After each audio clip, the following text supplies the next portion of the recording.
বয়সের সঙ্গে সঙ্গে বেশ কিছু জিনিস উপলব্ধি করলাম। বন্ধুত্ব চিরস্থায়ী নয়। জীবনের পথে অনেক ঘনিষ্ঠ বন্ধুও সময়ের সঙ্গে দূরে সরে যায়। নিজের সঙ্গেই সম্পর্ক সবচেয়ে গুরুত্বপূর্ণ। আত্মসম্মান ও মানসিক শান্তি বিশ্বের সব সম্পর্কের চেয়ে মূল্যবান। কেউ পরিশ্রম দেখে না, সবাই শুধু ফলাফল দেখে। সফল হলে প্রশংসা, আর ব্যর্থ হলে সমালোচনা। তাই নিজের জন্যই পরিশ্রম করা উচিত। হৃদয় ভঙ্গ ও ব্যর্থতা এগুলো জীবনেরই অংশ। এগুলো এড়ানো নয়, বরং শেখার সুযোগ হিসেবেই দেখা শ্রেয়।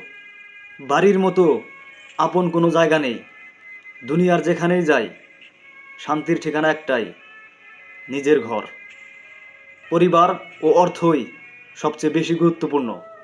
বন্ধু, গ্ল্যামার বা সামাজিক মর্যাদা এসব ক্ষণস্থায়ী, কিন্তু পরিবার ও অর্থ এসব দীর্ঘমেয়াদে নিজেকে আগলে রাখে। অনুশোচনা ও কান্নায় সময় নষ্ট নয়, বরং যা হয়ে গেছে তা আর ফিরে আসবে না। বরং সামনে এগোনোর দিকেই নজর দেওয়া উচিত। আজ যা চাইছেন, কাল হয়তো তার মূল্যই থাকবে না।